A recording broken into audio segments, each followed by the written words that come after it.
tecnología y metodología, tendrás la educación que tú querías. El Forti ya está aquí, es para ti, está para mí, sí. Te acerca a la universidad para que vayas más allá. El Forti ya está aquí, es para ti, está para mí, sí. Para que puedas progresar y así llegar más lejos. Cordial saludo, apreciados estudiantes, en esta sexta semana ya de epistemología de la pedagogía. Profe, bienvenida. Gracias, profe Fabio. Buenas tardes, queridos estudiantes. Bienvenidos a la clase. Bien, en el día de hoy continuamos abordando lo correspondiente a la unidad número 2. Hoy no quiero perder tiempo porque traigo una presentación a un invitado que es Hernán Aldana, que es también pedagogo, neuropedagogo. Genial. En torno a este tema que venimos desarrollando. Entonces, recordando lo que venimos desarrollando en esta unidad, estamos trabajando la pedagogía actual ante las nuevas estrategias del conocimiento. Y por eso, la conferencia que traemos en el día de hoy. Y problemas epistemológicos de la pedagogía contemporánea que están muy relacionados con el conocimiento en la práctica pedagógica. Entonces, nos centramos en este momento en la pedagogía actual ante las nuevas estrategias del conocimiento.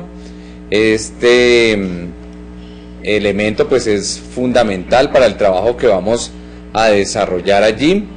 Nos vamos a caracterizar entonces en estos primeros 15 minutos. Son unas conferencias que hemos trabajado en el seminario de epistemología de la pedagogía y en evaluación del aprendizaje. Entonces, si están ahí, pues van a reforzar estos elementos. ¿Y por qué los estoy trabajando en los dos? Porque dan el fundamento de cómo conoce el ser humano. Por lo tanto, en el objeto de conocimiento de lo que estamos desarrollando aquí.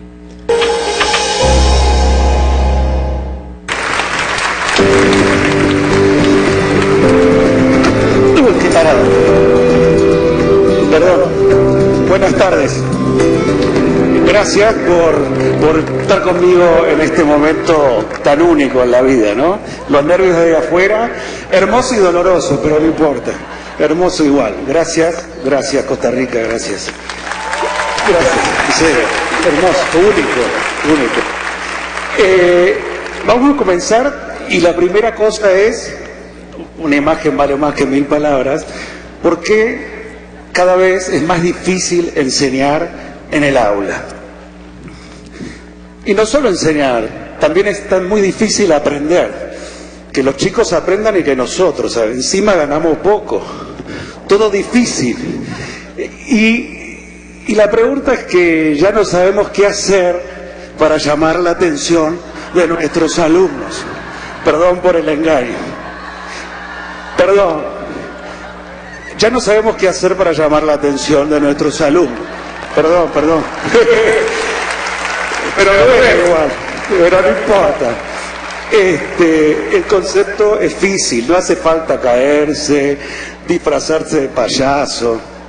Mientras esperamos que los sociólogos, los tecnólogos, los psicólogos, los científicos vengan a darnos herramientas, porque sin lugar a dudas estamos en el medio de un cambio, ¿o no? Increíble. Es un desafío. Entonces, mientras estamos esperando que alguien nos venga a ayudar a ver qué tenemos que hacer, hay cosas que se pueden hacer ya. Y eso es lo que vengo a ofrecerles hoy. Hoy vengo a darles claves asociadas con la neurociencia para que el aula sea mejor, para que puedan sobrevivir felices. Recuperar el placer, porque todo docente gozó dando clase y ahora está perdiendo. Fíjense, ese docente del principio está batido, ¿no? Está como, ya no sé qué hacer. Y bueno, no quiero más. Vamos a empezar entonces. Y obviamente que la primera pregunta que tengo que hacer es ¿qué es aprender? No pregunté qué era el amor. ¿Qué es aprender? Y ya voy sintiendo lo que piensan. Y hay mucha gente que inmediatamente me dice adquirir información. No me gusta, está incompleto. muy incompleto, porque cuando estás dando clase y a veces volás cuando das y aprendés el doble mientras das, terminás y desde atrás un alumno te dice, sí, ¿eso entra en el examen? ¿Cuántas veces nos pasó?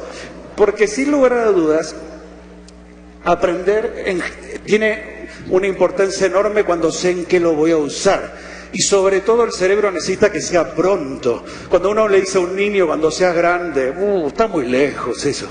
Entonces aprender es adquirir información para ser usado en su casa, en su contexto social, en el aula. Eso es muy importante. Pero además de esto de aprender, hay otra cosa que es fundamental. Sin lugar a dudas, cuando aprendemos guardamos en la memoria, ¿no? Al menos eso dice la neurociencia por ahora. ¿Y en qué memoria? ¿En dónde? En el cerebro. Les quiero aclarar algo, que el cerebro es una parte del sistema nervioso central. Aprendemos con todo el sistema nervioso central, pero el término más común y más conocido es cerebro. Y la mayor parte de las memorias muy cognitivas están ahí. Entonces, acá viene algo muy simple. Enseñar sin conocer cómo funciona el cerebro, ya lo dijo Jaime antes, es empezar a fracasar. Un docente que puede pensar, que puede hablar y hablar 50 minutos, no tiene ni idea cómo funciona el cerebro. Por algo las charlas te duran 15 minutos, ¿o no? Y a veces mirás el reloj igual, ¿o no? Entonces, imagínate 50 minutos. Entonces, sin lugar a dudas, lo más importante de todo es empezar a conocer cómo funciona. Nos va a ayudar un montón. Y ese es mi objetivo, darles claves, mientras esperamos esa ayuda que viene, ¿sí? Y ahí, ese cerebro puede tener dos estados. O duerme, sueño, o está despierto, en la vigilia. Espero que en el aula esto no ocurra. Se aprenden los dos estados. Uno de los grandes aportes de la neurociencia es descubrir las funciones del sueño y demostrar que el sueño es fundamental para aprender. El único consejo es que hay que dormir bien para aprender. Saquen los celulares de las piezas de los chicos, ¿sí? Hay que dormir bien. Pero ahora nos vamos a concentrar en esto, en lo que se llama la vigilia. Es otra foto, pero no importa. La vigilia. En lo que se llama la vigilia. ¿Y qué es la vigilia? Estar despierto. Cuando un alumno está despierto en un aula, sí, está atento, tiene dos posibilidades. Miren, la chica de atrás está atenta a lo que ocurre en el aula. Mientras que este chico, ¿qué pasó? Se fue. Está haciendo lo que se llama la intromisión, introspección. ¿Queda claro? Son los dos estados. O lo tenés atento a lo que ocurre, o se metió para adentro. ¿Y qué pasa en un aula? Vamos a agarrar la silla, sin caerme. Ahí va. Para eso estaba. Tengo un alumno en un aula, clásica, sentado, quieto, mirando al docente que encima está sentado, allá, la voz monótona, ¿sí? No me explicó para qué me va a servir, solo siento que es para el examen y falta un montón.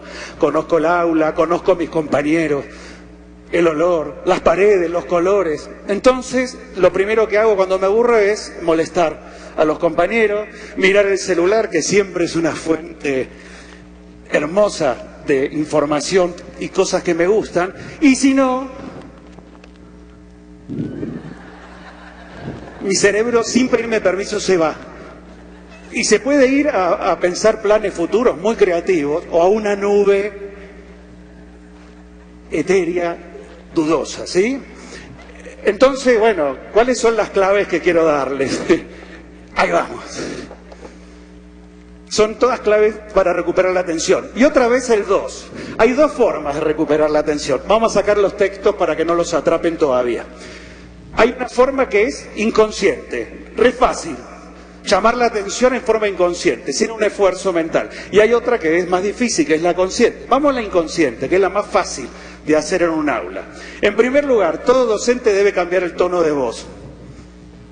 Hay docentes que hasta pestañean despacio, ¿sí? Cambiar el tono de voz. Pero no alcanza con cambiar el tono de voz. Un buen docente debe ser como un chico cuando explica, lleno de señales ostensivas, moverse mucho. Cuando dice algo interesante, no sabés lo que es el núcleo de la célula. O sea, mi cara tiene que demostrar que a mí me gusta para generar pasión, ¿queda claro? Por eso nunca un docente va a ser reemplazado por una computadora, porque la pasión empieza ahí, en todas esas señales, ¿queda claro? ¿Sí? Entonces, gracias.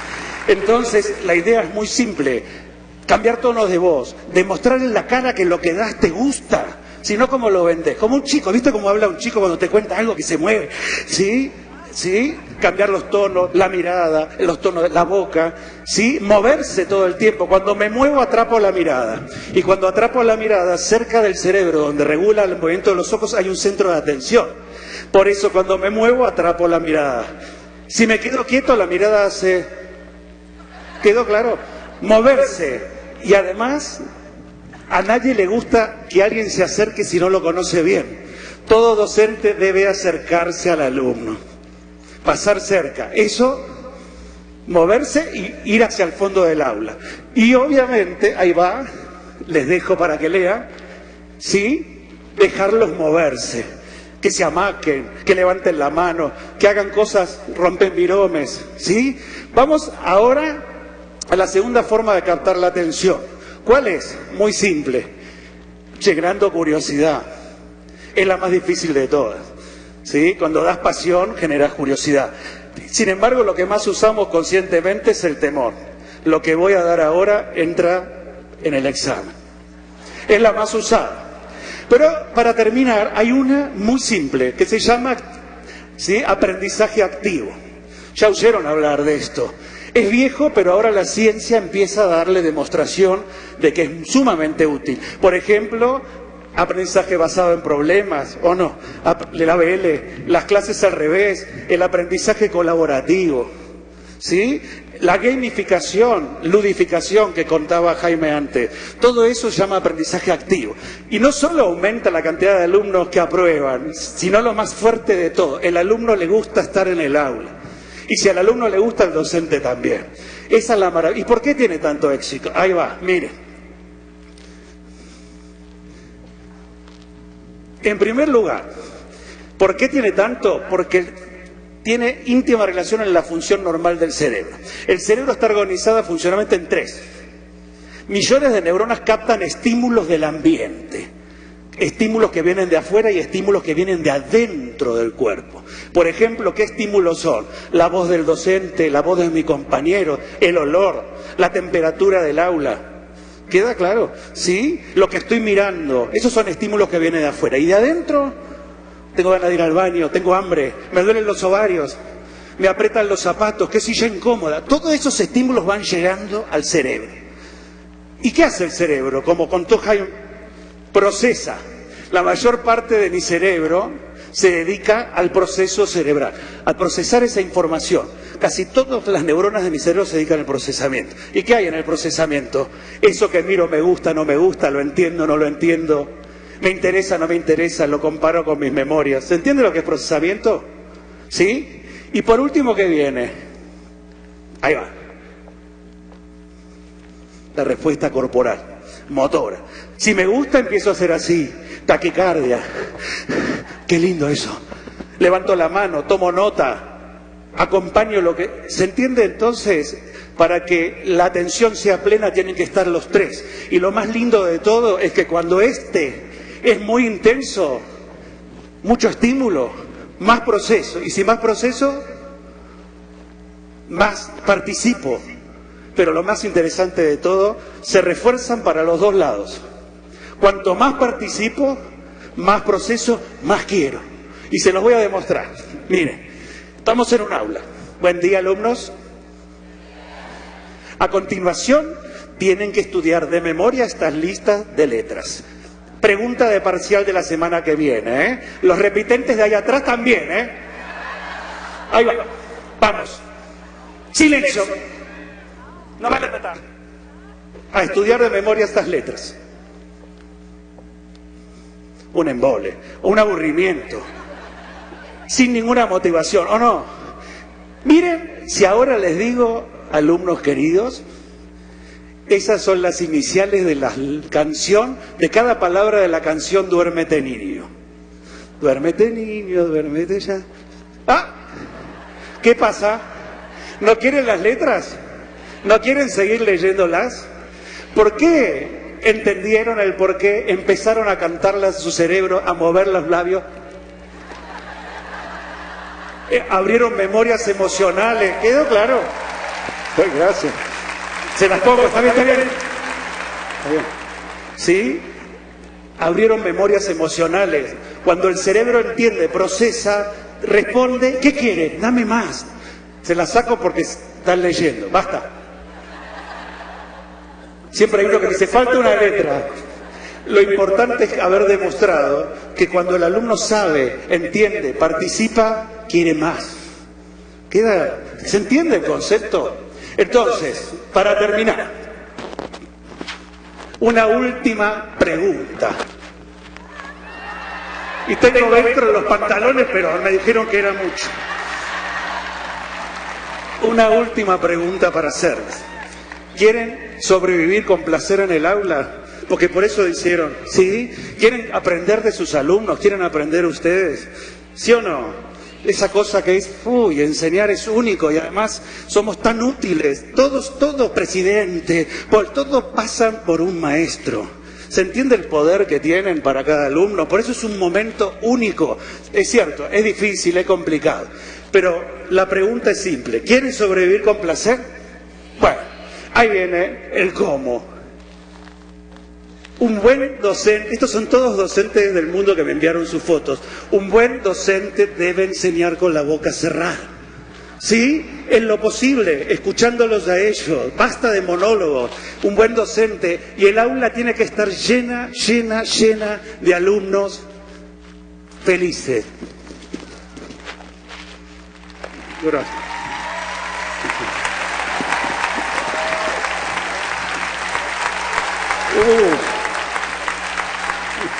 Muchas gracias. Muchas gracias. Muchas gracias. A la sesión de hoy, pues es en relación al tema que venimos, la pedagogía actual ante las nuevas estrategias del conocimiento. ¿Cómo consideras o cómo es esa pertinencia del invitado, Hernán Aldana? Bueno, me encanta la perspectiva que propone este doctor, porque, bueno, hace 8 días hablando del sujeto de la educación que es convertido prácticamente en un objeto, entonces él, a través de esa práctica educativa, nos brinda unas estrategias que no son difíciles de llevar a cabo, pero resignifican la pedagogía y la práctica pedagógica. Le da bastante relevancia no solamente al tema, sino como la forma en la que se debe enseñar a través de estrategias que involucran toda la parte del cerebro, ¿no?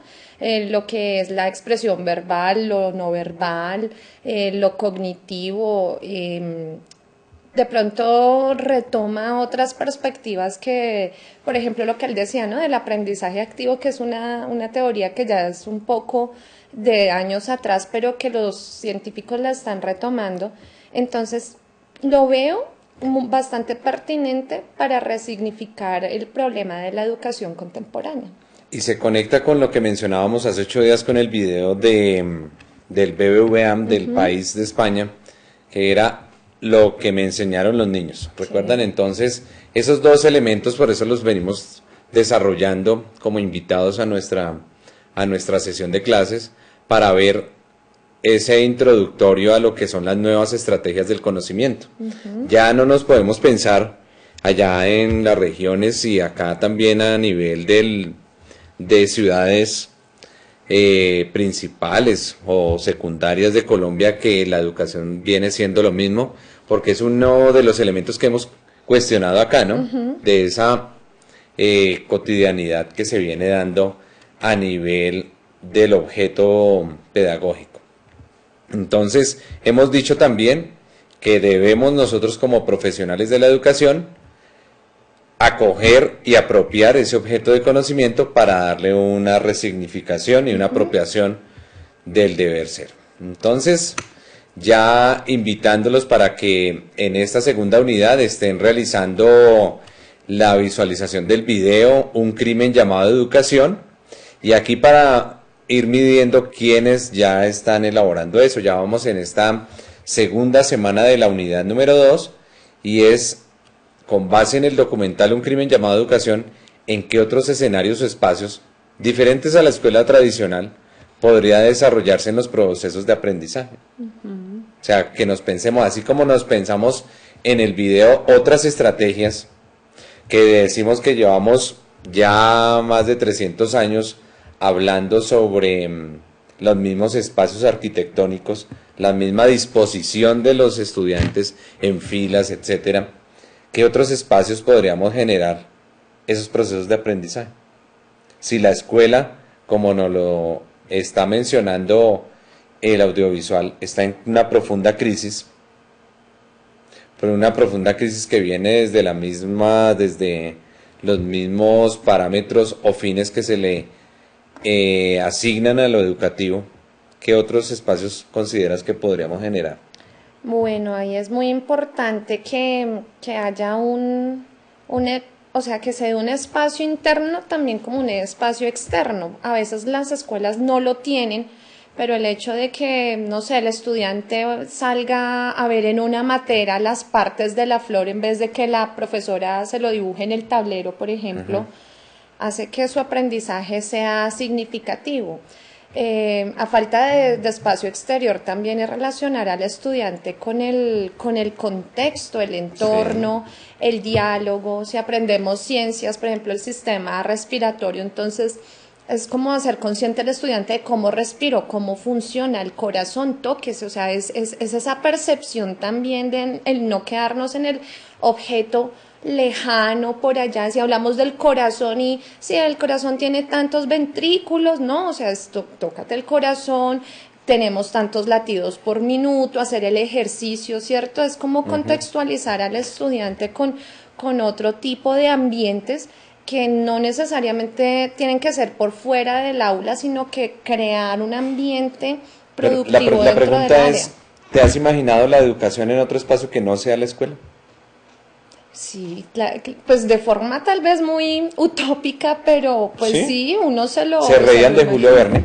Se lo imagina. ¿Cómo te la has claro que imaginado? sí. No Si la sé. tienes clara aquí o la recuerdas.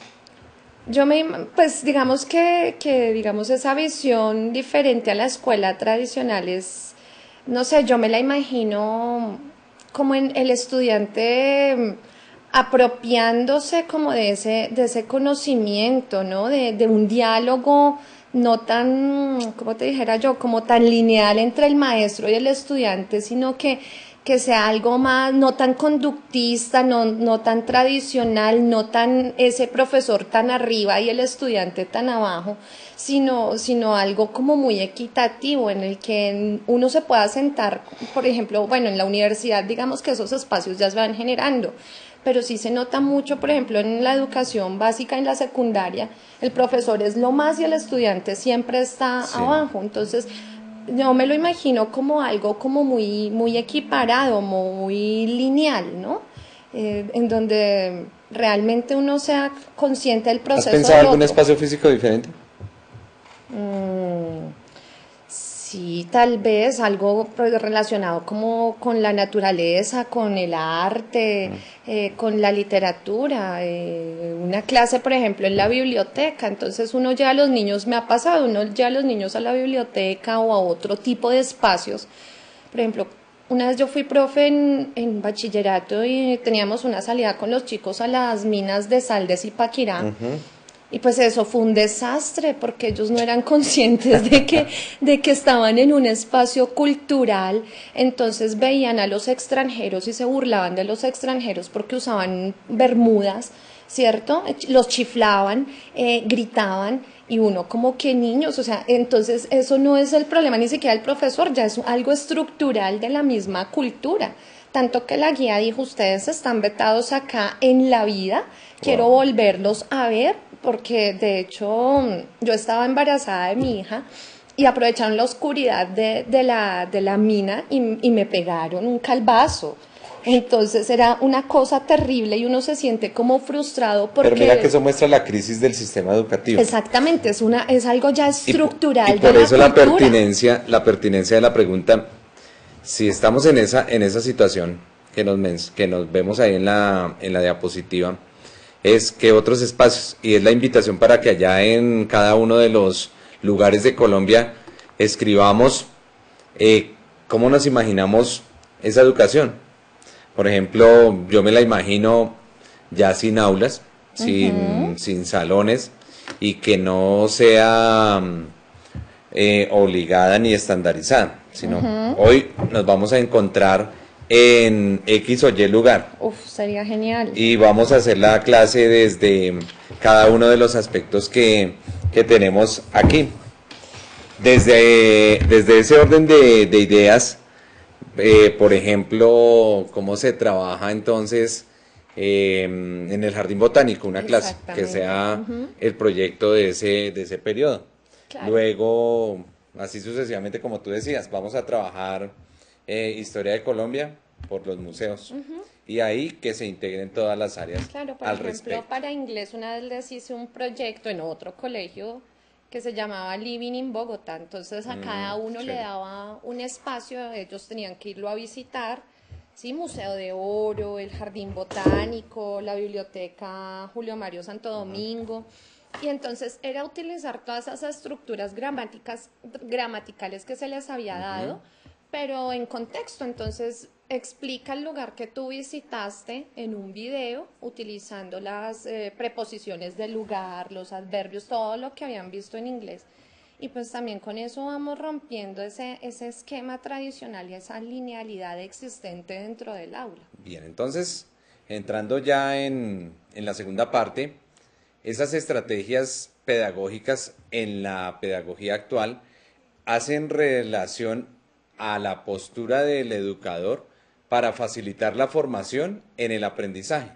No confundir con técnica o la didáctica, la estrategia que va más allá. Esto implica un sustento teórico en la complejidad de los procesos de enseñanza. Y lo veíamos en la conferencia, que no es colocarnos a hacernos los payasos, no es colocarnos en ridículo, sino fundamentar otro proceso de aprendizaje. Y por eso la primera unidad del curso estuvo soportada entre lo racional, la vía racional, la vía de la experiencia. Y hoy se habla desde las emociones, que iría más a ese orden empírico, que es cómo se está sintiendo el estudiante, cuáles son esos elementos que le pueden generar desde la emoción o la emotividad un aprendizaje mejor a cada uno de estos elementos. ¿Qué le dice ese saber a nuestro estudiante y que le invita entonces a que lo aprenda, que lo traiga a sí mismo? Entonces allí la lectura, siguiendo la lectura para el ejercicio de esta unidad, nos va a hablar de una estrategia, y esa estrategia, desde las corrientes pedagógicas que vamos a ver, explican y conducen o hacen una comprensión de lo pedagógico. Eso es esas corrientes pedagógicas que van a encontrar allí. Son una explicación, son una orientación, ese paso a paso a cómo va a conocer el sujeto, el estudiante. Y van a explicar entonces, o se van a definir como lo pedagógico, y eso pedagógico ante el contexto determinado, que no es otra cosa que ya un aprendizaje basado en evidencias, un aprendizaje por habilidades o competencias. Desde esta perspectiva ya no es la memoria, porque aquí estaríamos en una crítica de algo que nos decía el video de hace 8 días, y hoy nos podemos volver dictadores de una clase.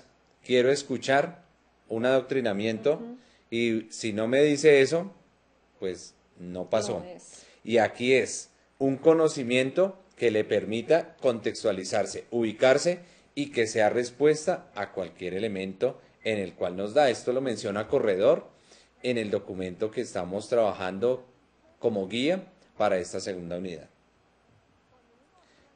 Luego entonces viene en esa estrategia, nos dice que debe considerar. Independientemente de esa corriente pedagógica, se debe considerar una integración de tecnologías de la información y la comunicación, que puede ser no necesariamente computador, tablet, celular, sino hay otros elementos. Por decir algo, en la comunidad indígena tienen algún recurso para comunicarse, puede ser a través de megáfono, puede ser a través de carteleras. Esas son también tecnologías de la información y la comunicación precisas para cada uno de esos elementos. La comunicación de procesos, que es importante, entonces, cómo generamos esos canales de información. Y aquí recomiendo retomar todos esos elementos que están viendo en el taller de lengua, por ejemplo, o que vieron en el taller de lengua, para no desglosar y volver en estos elementos, porque son fundamentales entender también la comunicación como un mecanismo de proceso que nos permite la interacción para poder lograr el aprendizaje, el acompañamiento en esos procesos educativos. Cambio de rol estudiante-docente, ya lo mencionaba la charla de hoy, la charla de Aldana, que es una clase invertida, por ejemplo. ¿Qué es una clase invertida? Donde yo envío a consultar a mis estudiantes, ¿cierto? Ellos consultan y traen la información y me permiten entonces fortalecer, escucharlos y en realidad a realizar una construcción. Y el profesor asume un rol de acompañante evaluador a partir del desarrollo que han hecho los estudiantes. Y cambia incluso la visión de tarea, ya no es la tarea para completar un taller, sino en orden a consulta y unos esbozos por allá a investigar, ¿verdad? También unos espacios abiertos y flexibles que ya nos mencionaba la profe Andrea, que no necesariamente son el aula de clase, pero pues tampoco salirnos a la mitad del patio porque no es pertinente estar haciendo una clase con los balones por encima, ¿cierto? O con los papás cruzando por la mitad, con los otros cursos cruzando por la mitad de los grupos, sino cuando hablamos de abiertos es generar prácticas planeadas en espacios diferentes a las cuatro paredes. Y abiertos también, ahorita en este elemento, lo acabamos de ver hoy y en la sesión anterior, cómo desde la inmanencia del espacio del cual ustedes se encuentran, nos transportamos a República Dominicana, a España, y esto nos permite, uniendo las TICs, uniendo los procesos comunicativos, ese cambio de rol de estudiante-profesor, movilizar esos espacios y encontrarnos en otros ambientes diferentes.